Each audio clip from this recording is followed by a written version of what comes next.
Wazoo Radio.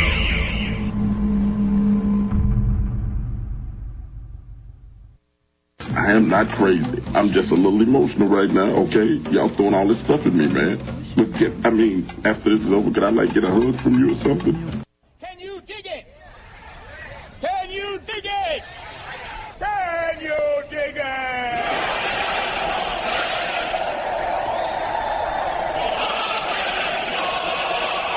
This is blasphemy. This is madness. This is the booth.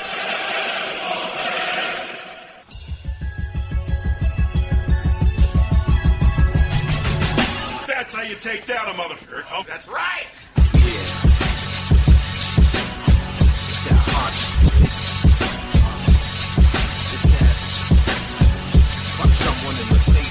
Now that's a real badge. I'm a real cop, and this is a real gun.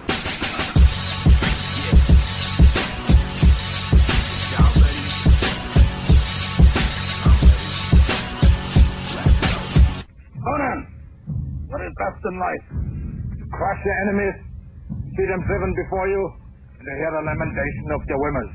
Yo, my raw style belongs in the octagon. I put my opinion on the beats I'm talking on, and I knew it all along. Now I said it best, there's only one mic and it's not LeBron. It ain't gonna happen, so stop searching for someone to be the next other person, cause it's not working. I won't be the next, no one is so degrading. Everyone's a critic and it's got me extra motivated. This ain't something rated R. Shawty's already down to a bra. I'll tell her to take it off. It's so hard, I just want her to make it soft. Having dreams about that ass, baby, break me off. A little piece at least, I need some sleep. I wanna be a superstar, girl, please believe. Cause I freak them beats, and I stay stacking money. That's why all these broke rappers stay acting funny. The conclusion is foregone. I'ma make more songs. Undefeated, but won't get my shot on the horn frogs. You corny rappers are corn dogs. They put morons. I'll just beat in the ass, make it a porn song. Was he African? African. No. He was American, and he was like you. He looked just like you. He was Jewish. Just like you. Okay, Jew. It's an odd crime for a Jew to come looking pretty docile. Okay, so we have an African Jew wearing a hoodie. No, you don't. No. That's not what I said. Is that what you heard me say? I said he looked like you. Do you look like an African Jew? No, I look like a cop. Yeah. He was Caucasian. All right, it's your boy Sinista1 broadcasting live from the City of Champions. You are listening to The Booth from Brockton, Massachusetts, and we are going to get right into our show tonight. We have our first guest on, Colonel Robert Resnick. Ken, I'm going to let you introduce him because you set this one up. I'm going to let you introduce. You get the props, man. Okay, well, we have a very special guest. It's Colonel Robert Resnick, U.S. Army retired. Colonel Resnick spent 24 years in the U.S. Army in the JAG Corp, which is Judge Advocate General's Corps, which are basically the Army's lawyers. He was a 3-time staff judge advocate, which means that he's the senior lawyer attached to any command. He served in Iraq in 2003. He also has lectured extensively within the military, trained military personnel on a whole garden variety of issues. He can get into that. And he is also one of my best friends. He mentored me in law school, which is probably the only reason I'm a lawyer. For those of you out there, if you're angry that I'm a lawyer, well, this is the man to blame. So welcome to the show, Colonel Resnick. It's great to be with you guys. Thanks for having me. And first of all, I got to just say, on behalf of everybody listening to the booth and Hoobazoo.com, thank you for your service for your country, man. I just got to put that out there. Privilege to serve. First and foremost, we've had a lot of stuff come down through the pipe over the last few days. I just want to get right into it. We've had some people in this thread that I started. For those who don't know what's going on here, is earlier this week, Donald Trump has just been getting absolutely destroyed in the media. He put out this transgender ban earlier this week, and he said, he tweeted that and I actually saved the tweet. He said that he spoke with generals and such, and they've come to this conclusion that it's too costly for the military, so he's decided to put this transgender ban into place. And then the next day, you had all of these people. Someone actually shared an email directly from his superiors, once again let's just roll it back to the so-called Muslim ban. He put this Muslim ban into play, but he never contacted the FAA, and it turned airports across the world upside down because he tweeted that he put this ban into place. Now, this is the same exact thing. He goes out and he tweets that he's instituted a transgender ban, and all throughout the military, it becomes chaos. Now, for those who don't remember, prior to Obama, we had a don't ask, don't tell policy. And, you still have some people who are in the military who are going to still stay by that way, and you have some people who are out. So I'm going to let Colonel, you explain it best. I want to get right into it because it's another thing that seems to have divided this country. I have a friend who has a cousin who is transgender and has done 4 tours of duty overseas and has been awarded, has had no problems, has had no medical issues, and is out there every day as Patricia now. And you're seeing all these stories of all these transgenders who are doing their jobs and they're not costing us any money. I'm just going to get right into it. I'm just going to let you speak.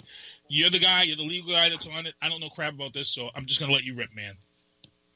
Well, to be fair, the first thing I should say is that it's a far more complicated issue than a lot of people think. And that doesn't mean we can't get it right, and certainly doesn't mean we shouldn't get it right.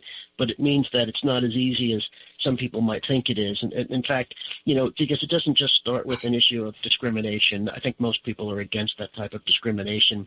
Mm-hmm. It starts with the all-volunteer Army, all-volunteer military that we have, all services, because what you want are the best of the best. And you want everybody to serve who wants to serve, who could meet the physical and mental requirements and has the right attitude and wants to dedicate their lives, basically, to doing one of the most important things you can do in service of the nation. And so we don't want to turn people away that have that interest and have those abilities. That's the first thing. And that's what I think you see the generals talking about when all the comments come out of the Pentagon. As far as the studies go, it goes back to, you mentioned don't ask, don't tell. That was a big part of that analysis. Same thing with transgender is that if you could make it work, you don't turn away capable people. And certainly some of our allies who have strong and capable militaries have found a way to make this work, and there's no reason that we can't take a look at it. Some of the logistical challenges that we haven't addressed is, first of all, I don't think people were aware until just a couple of years ago how many transgender people were already serving. In other words, people who had, before starting their military service, undergone some kind of physical transformation or whatever it is, because it's not just one thing. It encompasses several different things. And in the last several years as a nation, and we're learning a lot more about this. And so the military wasn't something that was being addressed necessarily. And the Pentagon being what it is and having, some incredibly important responsibilities at home and abroad, has been dedicating assets to trying to learn what they can and figure out how this contributes to our readiness and training and abilities. So that's the first thing. Now, some of the logistical issues, which is what really has to take a look at, are things, individuals, I guess, it's a little bit easier for individuals that may have already gone through a transformation, if that was the way they were going to do it, because they come in as their new selves, I guess you could say, or I guess the selves that they, believe themselves to be, and there's less of an issue. I think what Congress was stuck on in the past year or so was whether or not the military would fund any kind of surgical procedures as part of overall health care. And that's certainly a complicated issue that I think we can get past as well. But some of the issues, when I was still serving, I retired a year ago, but when I was still serving and we were taking a look at this, obviously policy is going to be set at the highest levels. And those of us out in the field are trying to do two things.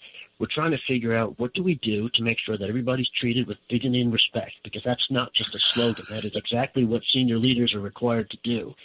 And the other thing is what information can we provide to help the folks in the Pentagon get this right? And so some of the things that we raised were issues about logistics.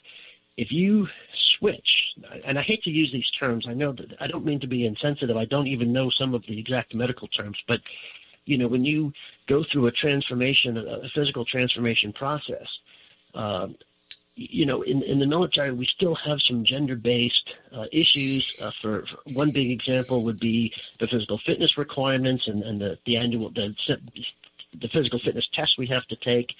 And so, one of the questions we had was which test would people take? And, if after they transformed. And for folks that hadn't gone through ovation, who were not simply, but identifying as a gender that was not consistent with their anatomy. That's, I think, the fairest term to use. What did they do during that interim time if they were going to physically transform? In other words, what locker room, what standards, what uniforms, because there are differences. So a lot of what happens is logistically, how do you make this work?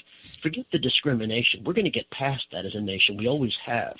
The question is, how do we address some of the logistical issues for people that want to go through a transformation and have not yet done so? So I think that's where a lot of the analysis is going to come, and I know the Pentagon is working really hard to get this right. Wow. Now, as I said, I have a friend, Michelle Packard, and she come right out there when this was going on, and she, like I said, she had a cousin who became Patricia, and she said that she had went through this in 1999, so this was before. I know her and Travis had a discussion, and I don't want to step on Travis's toes, but I have to announce that Travis Partington, who does Oscar Mike Radio on Thursday nights, I believe Travis is actually locking down an interview, Ken and Colonel Resnick with Patricia. Which is going to be big because he's had a lot of people on the show, and to actually have a transgender person on his show is going to be good, and it's going to open up some eyes and maybe help with these feelings. And a lot of people, ever since this election, people have just been really nasty about topics, and I get it. It's a real tough situation. And the reason why I was out there and it upset me is because my father here in Massachusetts, my father was a superintendent over at the MBTA, which is the major transportation company. And about, I want to say maybe it was about 18 years ago, my dad had an employee who took 4 weeks vacation. This is a shop. This is a mechanic shop. They work on trolley cars. And he had a mechanic that took 4 weeks vacation. And this guy came back from his 4 weeks vacation with a lawyer. And he had his lawyer. They walked in the office and said, so-and-so is now this and wants to be addressed this as such. This is this person's legal name. This person that actually began going through the sex change, the transgender. I think they call it gender reassignment surgery. Yes, Back then, they really didn't have a name for it. But my dad called his superiors, and at that time, there was nothing on the books about how they handle this. So right off the bat, nobody wanted this employee to use either bathroom. So my dad actually ended up having to get a trailer, a separate trailer. At that time, nobody wanted to help. City Hall wouldn't help him. So he had to do everything on the fly. Actually, maybe about 10 years later, actually, it did come up and they tried to slander my dad. But at that time, it was like no one wanted to help my dad. No one even wanted part of the situation. So my dad handled it the best way possible. He kept the peace, and he ordered a separate bathroom. Today, it depends how, in the nicest term is if you've gone through your final surgery, you would use the ladies' room. If you haven't gone through the final surgery, then you still use the men's room. My question to you in the military is the cost that they're talking about overall, is there really that much of a big cost to the military that a lot of, because you see a lot of people out there that they're really upset. They're so upset. And they have this feeling that there's this major cost and major surgeries going on. Is that happening in the military with transgenders? Well, we don't know that yet. I think that's part of what the Pentagon analysis has to look at is first you have to try to identify how many soldiers and sailors and airmen are we looking at? How many people have done this or want to do it? And then the question, I don't even know if we know how much an entire procedure costs. There's so much of this that's new medically. It may not be new to people who have been living this, but for a lot of us that don't know much about it or didn't know much about it, we're trying to learn quickly and get this right. And so I don't think we know that yet. I believe that in Congress, part of what led to President Trump's tweet about transgender was some of the debate in Congress where they were looking to not ban transgender service members, but they were going to say that the Department of Defense wouldn't pay for it. So it was something you would have to do, I guess, before you began your service, because it would be hard to do that. And then that just became an all-out ban, I think, because it became confusing to people, and I guess there were, let's be truthful about this, there are certain groups that support the president that aren't going to accept this no matter what. Right. So My best estimate is I don't think that this is a huge amount of money, unless, because I don't think this is the type of thing, and I'm not trying to be flippant, but I don't believe this is the type of thing where once it's authorized, you're going to have large numbers of people all of a sudden saying, hey, I want to do this, right? This is a certain percentage of our society that has a legitimate, I'll call it a situation because I don't want to use any kind of label. And they deal with it as best they can, hopefully with the support of their families and others. And so I really don't think we're talking about an extreme amount of money. I saw something in the paper the other day that this was something about 1% or a very low percentage of the Department of Defense medical bill, not the Department of Defense budget, but their medical allocation. So if it's a small percentage of that, that can't be the issue that stops us from making progress. Okay. Now I got to just let you know, Colonel Resnick, we just had our other guest is actually calling in and joining in with us. We have Mayor Bill Carpenter should be on with us. Mayor Bill Carpenter, are you here with us? Good evening, Keith. How is everyone tonight? Hey, how's it going, man? Mayor Bill Carpenter of Brockton is here with us on the booth. He's joined in with us, and we've got this topic going on. I don't know if you've been able to listen before you called in. Have you been able to listen before calling in, sir? No, I'm sorry. I just able to get to the phone right now. No problem. What I'll do is I'll let you know what's going on. We have Colonel Robert Resnick on. He is a JAG attorney. 24 years, sir, in the military? Yeah, before I retired, yep. Before 24 years. And what he's discussing is this debate that we've had on this transgender ban that's been in the news. And we've had so many people, I know you follow and see all the stuff on Facebook Live and Brockton Hub and stuff, Mr. Carpenter. And you know that this has just been very emotional for a lot of people, this ban that's gone down. And I kind of had this colonel come on here to kind of just give us exactly what's going on and exactly what people need to know regarding this whole ban and, what really is the cost. And he's kind of been letting us know. Is there any questions out here that you want to ask him if you've been following up on this, Bill? Well, first I'm going to apologize, Keith. I'm not really on Facebook anymore, so I haven't necessarily been following that so closely. But no problem. Certainly following in the news the issue. I have trouble certainly understanding why the president has even decided to make an issue out of it. It seems as though the president is creating an issue that no one else seemed to have at the time. You can answer that, Colonel. Yeah, I agree. I don't think that it was a major deal that the president had to get involved in from what I saw. And again, I retired a year ago, but I believe that the progress continued towards the Department of Defense establishing a policy that allowed transgender service members across the services. They were looking at some of the issues about how to implement that and some of the logistics issues, but there was no effort underway to ban transgender service. It was more how to do it right to make sure that everybody is treated with dignity and respect, and that we respect the all-volunteer military and everything else that goes into it. So the tweet that came out, if this is going to signify a change, then the Pentagon is going to have to completely change direction and go in another way, because this is not what anybody saw coming. Right. Now, Mayor Carpenter, I got to ask you, at that city level, have we been faced with this issue yet, or no? Oh, I think I lost him. Well, we try to get him back. Colonel, let me ask you this question. I wonder if you could describe how, from a military point, Chief, President Donald Trump on the Constitution is our Commander-in-Chief. Essence, he's the CEO of every single soldier, sailor, airman, Marine in the United States.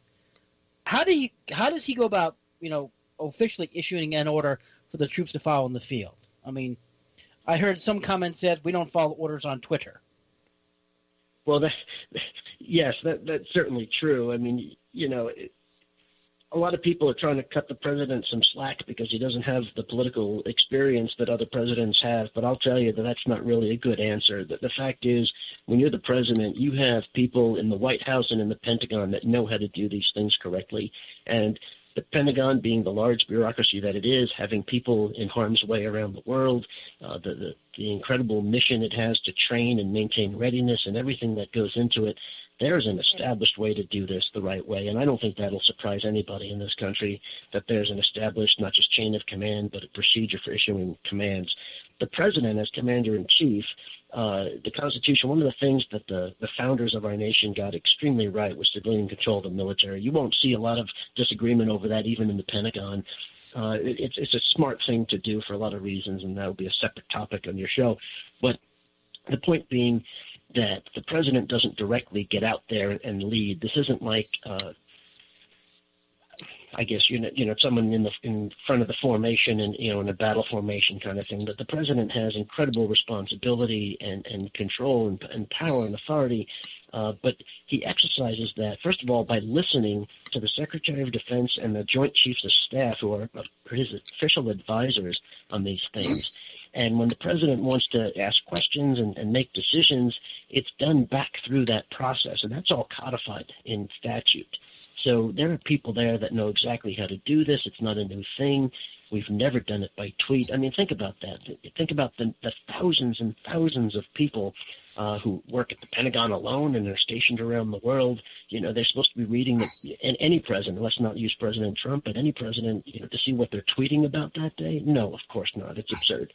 And so the issue is, this has to be done the right way. The Pentagon may not be the fastest moving, and it may not always be the most efficient, but it has a process. That's how we do it, and we figure out how to get the appropriate language, the appropriate message, the appropriate controls, and it's issued down from echelon to echelon, from the highest levels to the lowest levels, sometimes with training requirements, and sometimes it just makes its way through the process. But everybody from the highest officer to the lowest enlisted service member is going to get that word in the right way.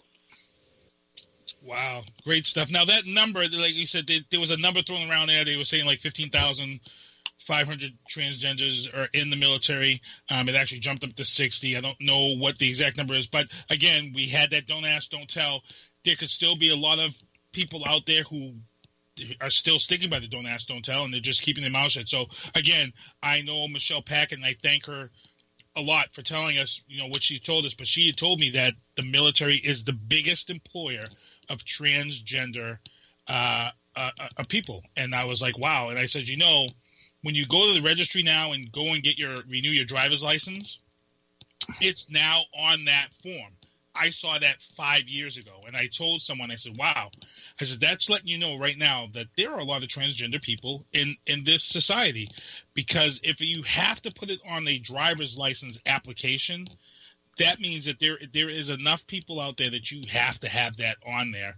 And, that's something we deal with. And, one of the things that I know that I read up on is when you talk about the transgenders, they had said that they had found, I forget which chromosome it is, but they have one extra chromosome of X or one extra chromosome Y, and this is why this happens. So it's kind of more like something that happens at birth. It's not really a mental disorder. This is something that happens when the baby's in the womb. This is at birth. So, it's real tough to say that it's mental, and it's tough that we're going through this right now because we really don't know why. The human body is just so amazing, and so it's just such a hard egg to break. Yeah. And it's great stuff. I really appreciate you coming on here and giving us this insight and just speaking from the heart and just letting us know. And you're the guy that's been there. You're the guy that's done the trainings, and you're there on the front lines. And I really, really thank you for it. It's my pleasure. Happy to be with you anytime. Now, we would love, before we let you go, what else do you specialize in? Because I'd love to get you on for some future stuff, some future items that you might have been involved with. Yeah, we can talk about that offline. I don't want to throw anything out over the air. I'll hit Ken up just like I did. He's 24 veteran. There's very little in the military he hasn't done. Yeah, there's a lot of stuff. Now, before I get out of here with him, I got to ask, every time we have somebody from the military on high up, I have to ask them. There's a lot. I'm a big military movie guy. I have my favorites out there. My movies that I love, my military movies, and Platoon has always been one of my greatest. Green Berets, Battle of the Bulge, 410 from that room. But I got to ask you. I'm just going to put you on the spot. Favorite military movie of all time, sir? Oh, boy. I have enjoyed very many of them. And, in fact, I have not seen Dunkirk yet. I look forward to seeing that one as well. But, I've enjoyed those. I thought Platoon was an incredibly powerful movie. It had a message that was important for entertainment value. I think A Few Good Men, especially being a judge advocate, was a great film to watch, entertaining, had some interesting stories in there, and quite frankly, I oftentimes used video clips from that movie for some of my training purposes because it illustrated some things. So there are a lot of good movies out there. It just depends on what your message is. Thank you, sir. Again, thank you for your time, for your service to this country, and I'm like blessed to have you on this show tonight, man. I just want to thank you, man. That's my pleasure.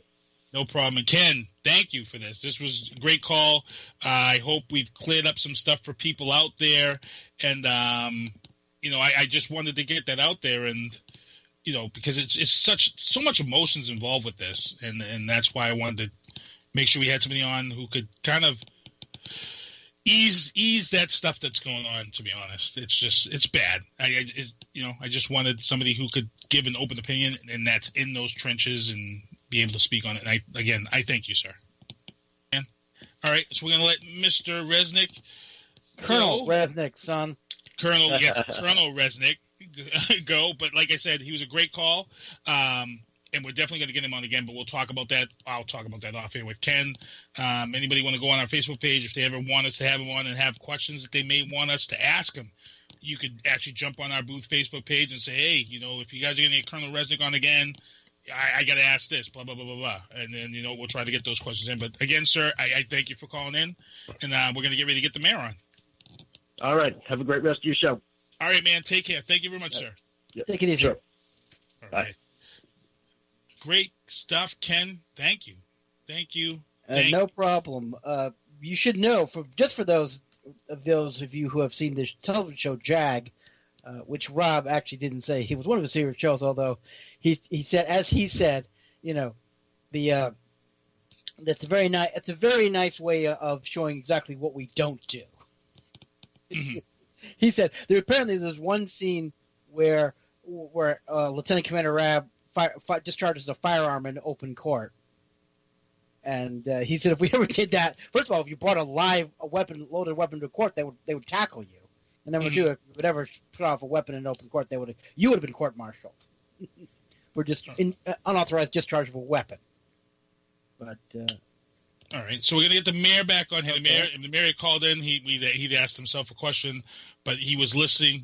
He wanted to listen to the colonel speak. So we're going to get the mayor back in here. He's got a big race coming up this year. He's going for another term, and all races are big. There are no small races. He's got some challenges this time around, and we want to get him on and talk about those challenges. And I also got to mention that next week we are going to have on a guy who ran against him last year, Jacob Tagger, who's actually running for city council this time around. Jacob Tagger's going to be on next week, and Ray Hennison is also going to be on next week on the show. And we're going to get him on and get the two of them on and speak about this. But I say await the call from Mr. Carpenter to call back. Have you been watching the news? Ken, I was going back and forth on my Facebook page regarding Trump has now had in this week he's lost Scaramucci there. The mooch. The mooch. Do you do the mooch? Gone within 10 days. He's now got the head of the Boy Scouts is saying that he never spoke with Trump and never called and gave him praise. And now, on top of that, you have the Mexican president saying that they never spoke about any type of immigration mitigation or anything like that. And I've been out there on Facebook and I said I had my opinion, and somebody thinks that they said, "Oh, you're reaching," and blah blah. I'm not reaching for anything. I just have a question, and my question is that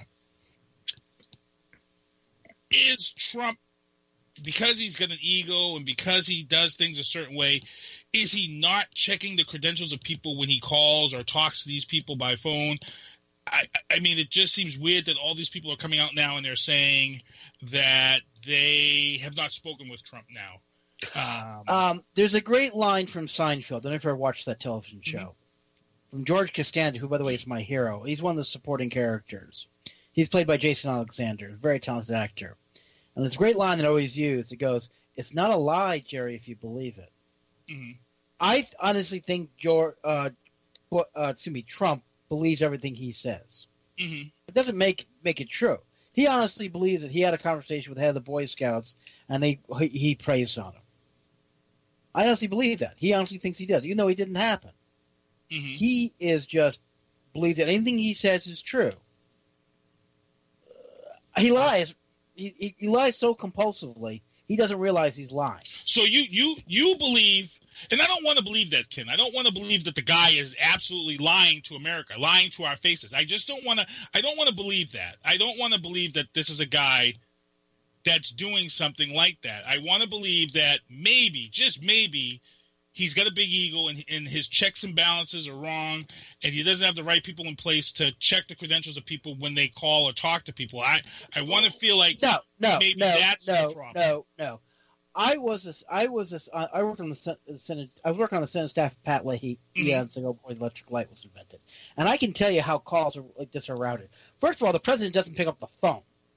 What it is there's a White House switchboard, and they vet the calls, and there's usually someone who's assigned to it to make sure that person is who he says he is. That's how you have all these. How do they confirm? How do they confirm when somebody calls into that switchboard to talk to Trump and they say I'm so and so? So say like if the head of the Boy Scouts wants to go, how do they confirm that person's the head? Well, first of all, they call in. They either recognize the person or they're given a code word or a code number. A lot of times, people are given special numbers to verify, or they do what they call the callback. We'll do is they go, you leave the number, and then we call you back. We verify that's the number from the Boy Scouts. There's a whole different ways to do verification. You just don't pick up the phone unless you're the Secretary of Defense or somebody high up and call the president. No, you work through various layers of people to avoid that kind of confusion. Mm-hmm. And these calls are oftentimes scheduled weeks ahead of time. And the president is never alone on the call. The president usually has 4 or 5 people on the call taking notes. Right. Or making sure who they are. No, I mean, he can't make a mistake. He did. Like, who was he talking to? Who was he talking? I mean, if he wasn't the head of the Boy Scouts, who was he talking to? And not only that, most of the time, if the president says something, the White House communication staff will coordinate with whoever that person is saying, this is the statement we're issuing it. Do you have a problem with it? Is this what we can say so we don't have it going up? It's like, I never said that. Mm-hmm. Because I worked on those statements years ago. I mean, I would work on, for example, when because I was there when Bush was president. I remember I did this one time, and they were issuing, they were doing some statements on the Arab-Israeli crisis. And I remember I worked with Joe Jamali, who was then Pat Leahy's press secretary, and the White House would send over a statement saying, the president met with Senator Leahy, and this is what they discussed. And they would discuss, and we would print out, and Leahy would go, no. Jamali would go, no, he said this, and we'd negotiate back and forth what the exact statement was. So you wouldn't have someone go up there and say, no, I never said that, or I never talked to the guy. No. There's just no way that can happen. And it can't happen on a repeated basis. I mean, come on. Really? So there's no way that can happen? No. The military, we have Colonel Resnick or Lieutenant Colonel Dix back on, and they will say, they say the first time's an accident, the second time's coincidence, third time's incoming enemy fire. Mm-hmm. There's been more than 3 times. And if this is happening, then General Kelly needs to go in and clean house in the White House, because he's running around with a bunch of incompetence. Well, that's the other thing, too. They're asking if John Kelly is going to come in there and hold Trump accountable for some of the things he's done. He's going to go in there and he's supposed to clean everything up. But again, the question is Trump's the guy who brought him in. It's almost like that scene in RoboCop when RoboCop goes to arrest Ronnie Cox. Right. And the prime directive opens up. And the 4th directive, it can't. And, he can't arrest him because he's the guy who wrote the directives. Right. So it's almost just like that. Do we run into this issue? Well, that, I think, is the $64,000 question. Okay? Because pretty much everybody who's gone, as soon as they've gone against Trump, right, they're out of there. He's Right. he's gotten rid of those people. Right. But also, Kelly's a Marine. He's a 40-year veteran of the Marine Corps. There are 4 ways to do things in the Marine Corps: the right way, the wrong way, the Corps way, and the highway. Okay. That's getting Marine.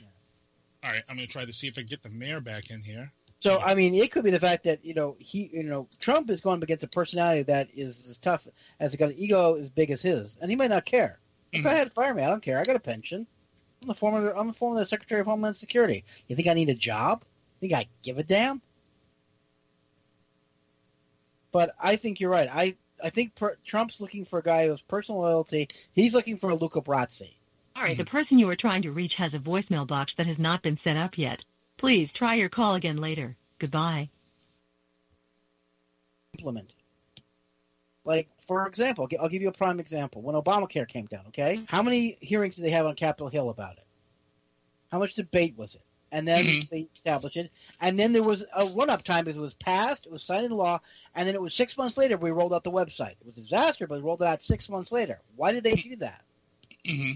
They did it to allow the Department of Health and Human Services and other related departments to write regulations and to get the people trained on how to implement this policy. Right.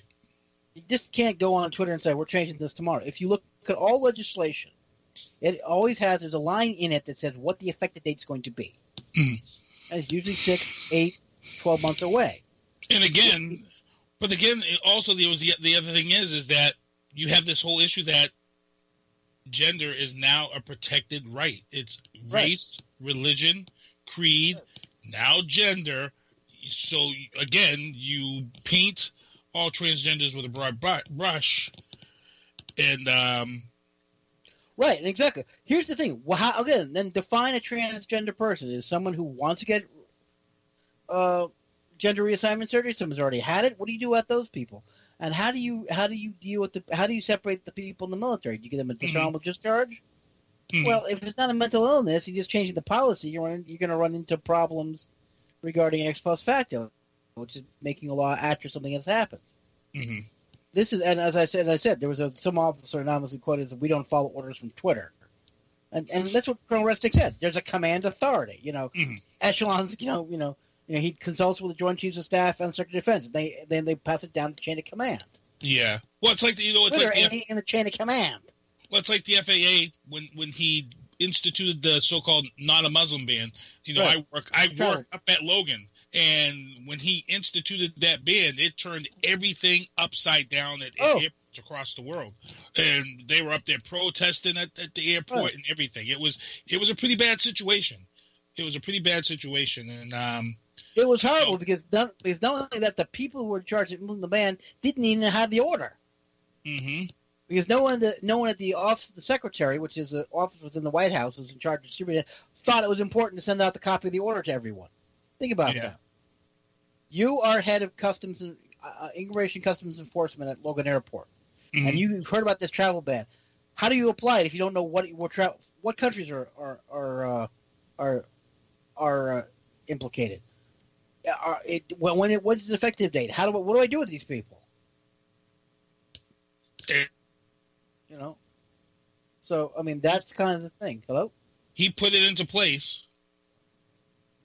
Right, immediately. Yeah, I'm still here. All right. Well, he put it into place, so I mean, the Supreme Court has pretty much nailed it down to where it's not gone through. They allowed a little piece there to go through this last time, but it wasn't what he. Well, yeah. They said basically the president has the authority to do it. However, then they carved out 20,000 exceptions. Mm-hmm. I mean, it's like I think basically if you're a single male with an intent to cause, terrorist activities with no ties to the United States, they can keep you out. That's basically it. So don't tell the customs agent you plan to blow up the White House. I don't think you'll be okay. Nice. like we really want to go through that too. Well, don't laugh. This is a true story. I was coming back from Mexico one time with a friend of mine who was a real freaking smartass, and he decided to tell. It's like when they ask you anything to declare, he said, "Yeah, just the 3 machine guns and the 2 kilos of coke in my bag." Oh God! Why would you say that? They didn't think it was funny. Why would you say something like that? Oh, and I just looked at him and said, I don't know who this man is. I had never heard of him in my life. And the guy's looking at me and was like, yeah, we got any smart comments? I said, no, sir. I said, these 3 things to declare. They bought some tchotchkes. He said, a value over $500. I said, I don't believe so. He said, looked at him and said, I agree with that. I don't think $500. You can go in. Your friend's going to secondary. And they tore him apart. He was there for 24 hours before they released him. Don't be a smartass. Yeah, because they're going to make an example out of you. Oh, yeah. Oh, they're going to make an example out of you. They tore apart his luggage. They gave him did him a whole body cavity search. They ran the dogs over him. Oh, yeah. I remember going to the Super Bowl after 9/11. I went down to New Orleans, and, they told everybody after 9/11, if you plan on traveling by plane, you need A, B, C, and D. You don't vary from A, B, C, or D. You don't change A, B, C, D to D, C, B, A. You need A, B, C, D. And I remember going to Logan Airport. I remember the guys standing there with AR-15s. I remember having my driver's license in a clear pouch around my neck with my plane ticket.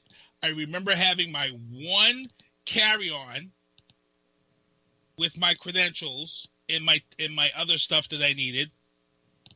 I remember getting into that line for the security check, and all of a sudden, Ken, there were still people in line who they didn't get it, man.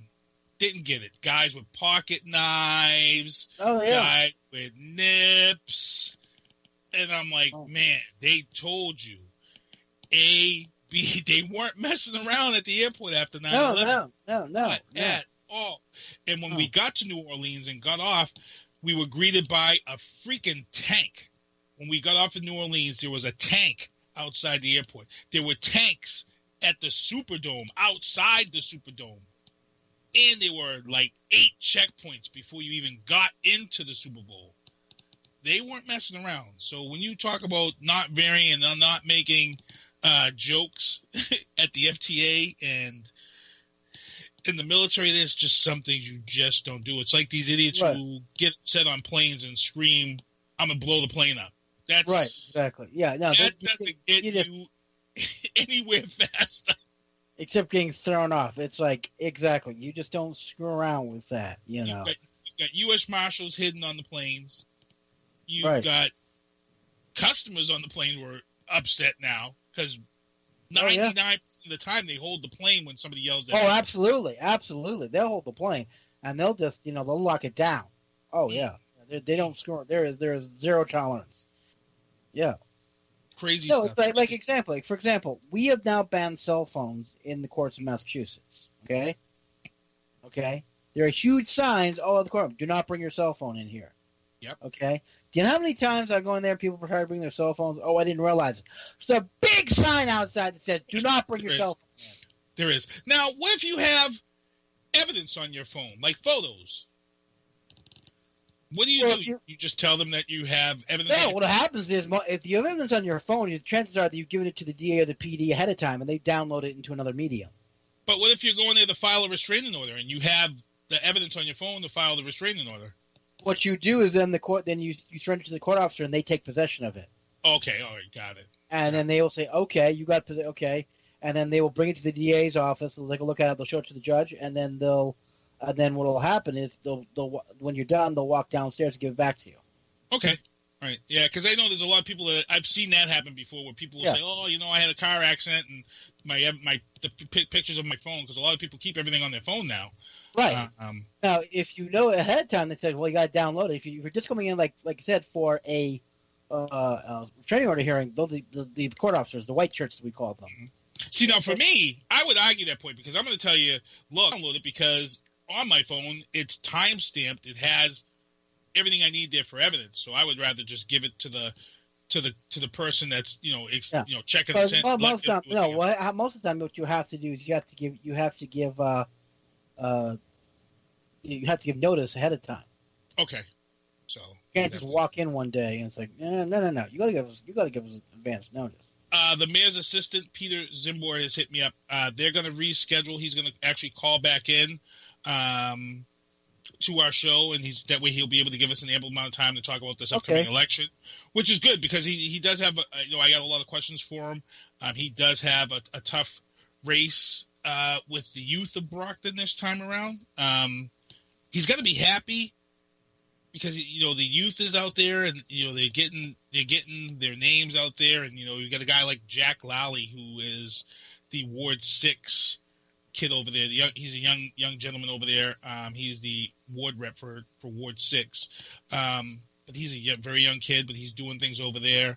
We've got this kid, Bradley Safront, who's running for mayor. We've got Jimmy Pereira, who's running for mayor. And, this is no disrespect to we have a gentleman out there, Robert, I forget his last name, but he's a veteran, and I believe he was on the police, fire department. He's running for mayor. He's pulled his paper. So I don't want to disrespect any of the adults that are running, but, it's nice to see the youth of Brockton stepping up and getting involved with this election. One of the things that people have been complaining about is the 18 to 35 voting has been so incredibly poor. It's nice to see people getting involved. This is great. It is. Yeah, this to be honest, this kid Bradley Safront, I got to mention him. He impressed the hell out of me. I saw his announcement video for his announcement to run for mayor, his campaign video, and I don't know who he has on his team or who he has for whatever. I'm going to try to get this kid on the show, but his video quality for his campaign video was A+, top notch. I don't think I've seen anything like it with anybody running in any election in Brockton. They utilize drones for the overhead shots. And it's funny because, a lot of these young kids have been playing with drones and stuff, and drones are now they're just changing the industry as far as movie making and things like that, as far as camera work. Some of the shots that you can get from overhead for camera work is just simply amazing. I saw Mark Chapetta bought drones for his boys, Troy and Andrew, and Mark of his house from utilizing the drone. And he had said, man, he says that could make his job so much easier. But for some reason at this time, he had said to me that he cannot use drones in his avenue of work as being a private detective, which is kind of crazy. Why? You already privacy. But you can already utilize a camera to take photos. Camera's one thing. Because then you're getting into air. Yep. What is the difference? Because you no longer have to register you no longer have to register a drone. That's right. Because there are reasons where if you use a camera, because it needs to be an aircraft issue. Mm-hmm. Because that's it deals with you. As long as your feet on the ground, you can use a camera. Once you leave the ground, then you got a problem. Really? So Mark couldn't get a helicopter to take pictures of a suspect? He has to always have his feet on the ground? Yep. That's kind of asinine. I never knew that about being a private detective. Mm-hmm.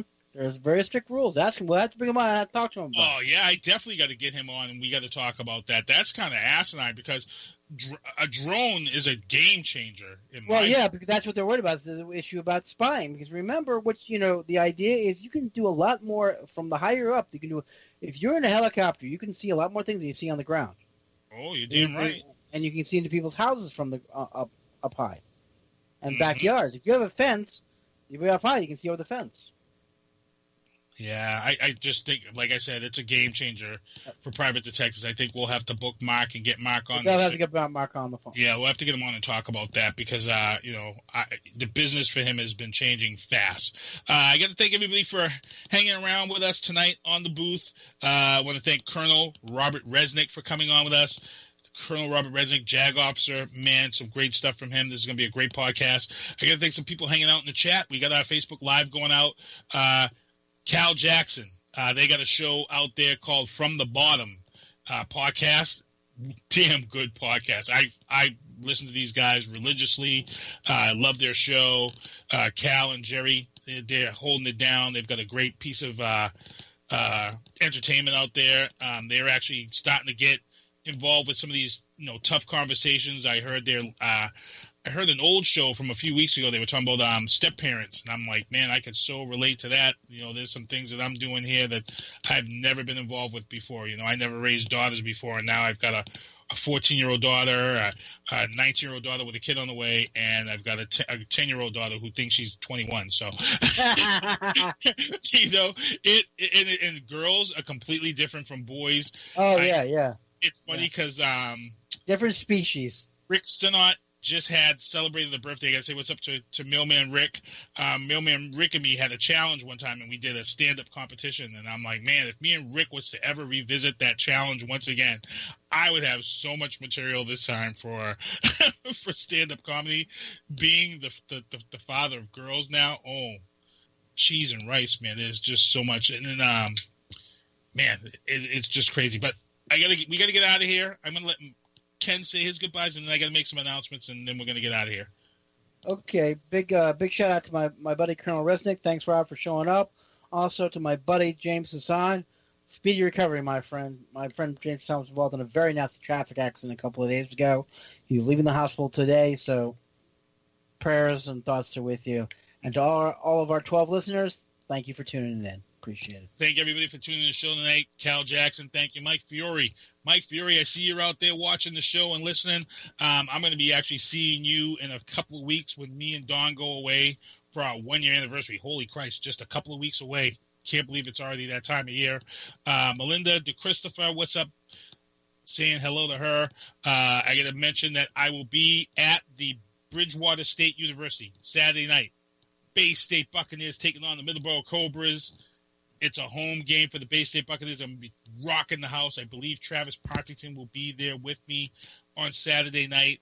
I got to give a shout-out to Travis for hosting his show last week, Burnout for Vets, over at the VFW. It was a great show.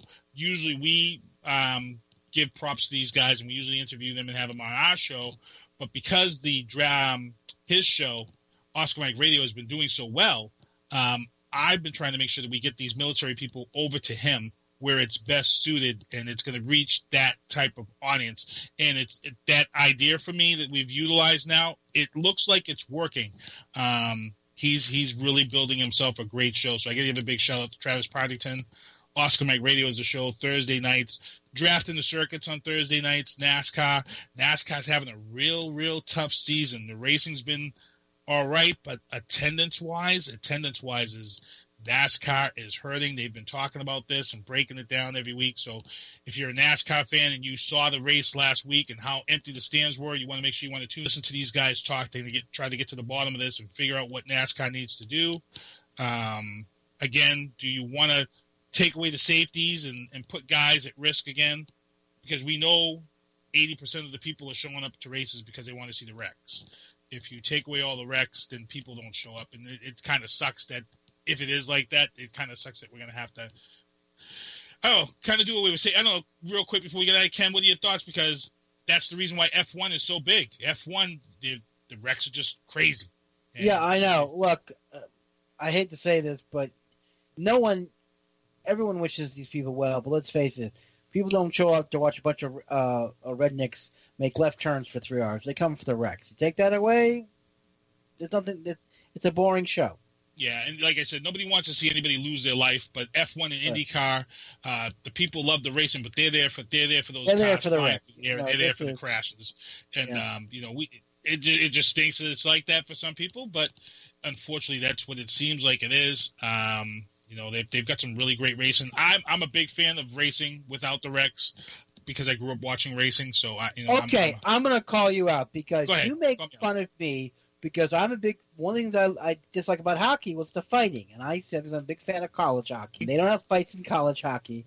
They should ban fighting in the NHL. And you called me out.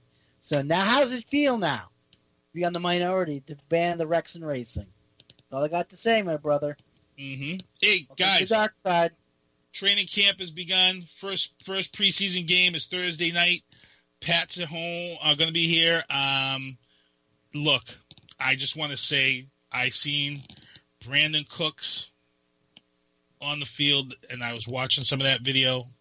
Man, Pats this year are going to be crazy as far as the wide receivers go. And, I got to give a big shout-out to some Boston rappers.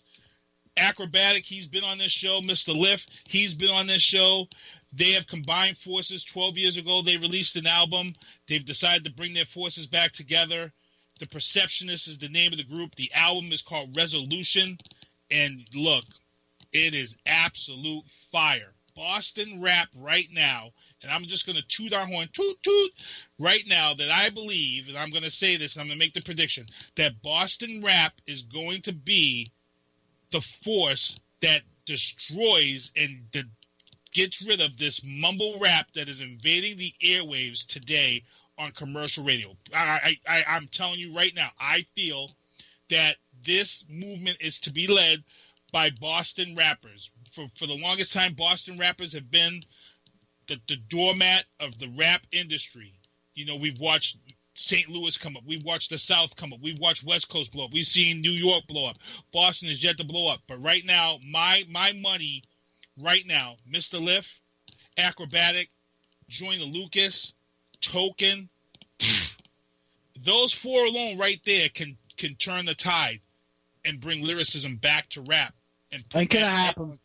Ain't gonna freaking happen. It's gotta, because I'm so tired of mumble rap. No, because this is what the corporate music industry wants, and they're the ones writing the checks. Joe O'Neill just joining in. We're getting ready to close up the show. Joe O'Neill, thanks for the shout out on your Facebook Live today.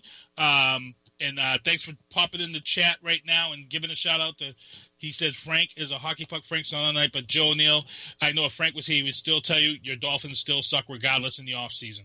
I'm just going to let it go at that. So, hey, don't knock the Dolphins. All right? Why? Two reasons. One, they're Joe O'Neill's favorite team, and we owe a lot to Joe O'Neill.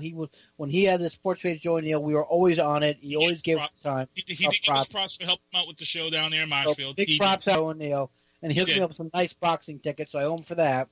Yep. And number two is, how can you bust any team that has to wear, I don't know, what do you call that color, that blue color? Teal. I mean, any grown man has to wear tight teal pants every Sunday. My heart goes out to them. So, you know. Yeah. Hey, Cerrone Ackerman and Leroy Irving, I got the invite to the Madden League.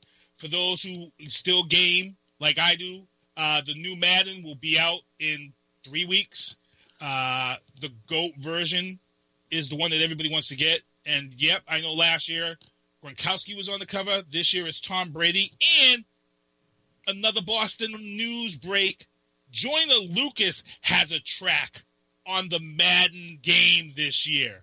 Joyner Lucas out of Worcester, who actually has a show coming up at the Worcester Palladium. I forget what the date is, but, man, like I said, Boston rappers are holding it down.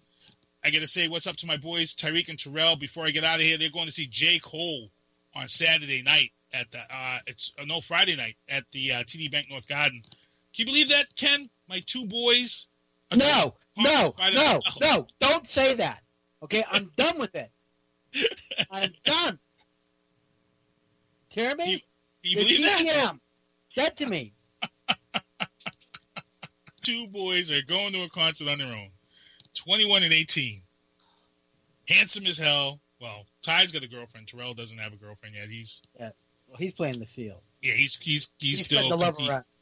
He's competing, but he's going to be a beast too. So, all right, hey, we got to get ready to get out of here. Great show tonight. Again, thank you, Colonel Resnick. Thank you for Mayor Carpenter calling in. He's going to reset up and reschedule.